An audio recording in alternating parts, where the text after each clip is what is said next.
That $28 craft beer you just ordered has an ingredient cost of 22 cents.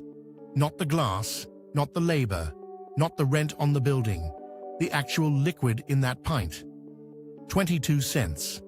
The brewery priced it at a 12,700% markup.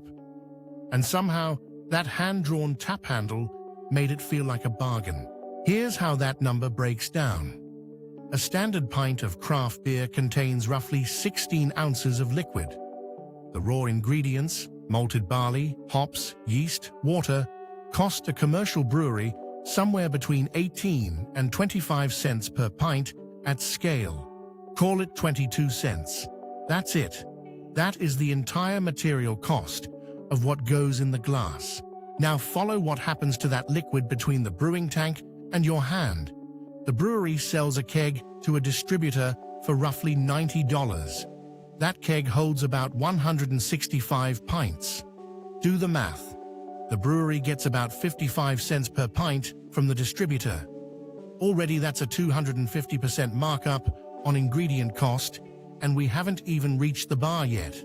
The distributor then sells that same keg to the bar for around $140, occasionally more in high-cost cities. The distributor's margin on a single keg, $50 minimum for doing little more than driving it across town. Their markup isn't as theatrical as the bars, but across thousands of kegs a week, it adds up to a very comfortable business built entirely on other people's liquid. Now the bar buys that keg for $140. It pulls 165 pints from it. If each pint sells for $12, which is modest for a craft pour, that's $1,980 in revenue from one keg. Their cost was $140. That's a 14-to-1 return. At $28 a pint, we're not even having this conversation anymore. The number becomes almost abstract. But here's what the bar would rather you not think about. Beer is the single highest margin product category in the food and drink industry. Higher than cocktails, higher than wine by the glass, higher than food by a significant distance. A kitchen might operate on a 15% food cost.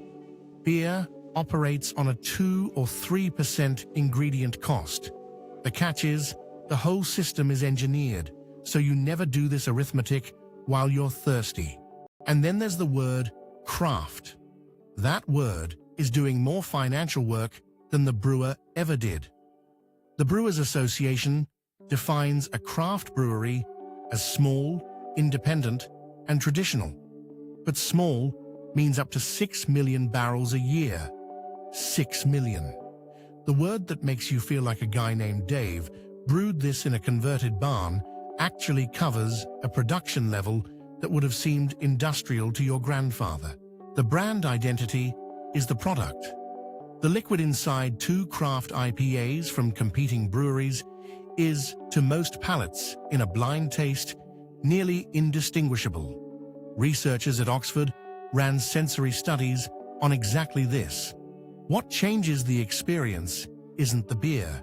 It's the story on the tap handle, the font on the glass, the name of the neighborhood the brewery claims as its own.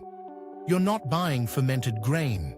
You're buying a narrative, and narratives have no ingredient cost at all. The major brewers understood this about 15 years ago, which is why they started buying craft brands quietly and leaving the indie branding completely intact. Goose Island, bought by AB InBev. Blue Moon always was Miller Coors. Lagunitas, now Heineken. The labels still say small batch and independently brewed. The word craft is still on the handle. The parent company's name is just somewhere you'd never think to look. Here's what they don't tell you about the tap versus the bottle. When a bar puts a beer on draft, its margin jumps by roughly 20 to 30% compared to selling the same beer in a bottle. Draft is harder to price check. You can't scan a pint on your phone. It has no unit price label like a bottle on a shelf. The opacity is structural.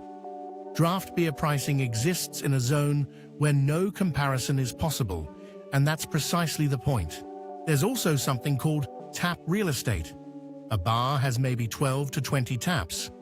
Breweries pay, sometimes indirectly, through volume commitments, free equipment loans, and promotional deals, for placement on those taps. The bar gets the draft system installed at no cost. The brewery gets preferred positioning. It's shelf slotting, the same mechanism grocery chains use to charge food companies for eye-level placement, just done with plumbing and a handshake. So when you pay $28 for a pint, here's where it actually goes. Roughly $8 to $10 is the bar's gross margin covering rent, staff, and profit. About $4 flows back up the chain to the distributor. The brewery, after its own costs, canning lines, marketing, the tap handle itself, nets somewhere around 60 to 90 cents per pint. The ingredient cost, remember, was 22 cents. Everyone in the chain made more money than the people who actually made the beer. The counter move isn't to stop drinking beer. It's to see the architecture clearly. At a bar, you're paying for location and license, the right to drink here, in this room, tonight. That has value. But the craft premium, the extra $4 or $6 the hand-drawn label extracts versus a domestic lager, that is pure narrative markup. The liquid doesn't justify it. The story does. And now you know who wrote the story and why. Canned craft beer at a grocery store runs the same brewery cost calculation, but hands you back the comparison. Unit price is right there on the shelf tag. You can see that the $16 six-pack from the local craft brand, owned, as of 3 years ago, by a multinational, costs more per ounce than imported lager from a brewery that's been running since 1847.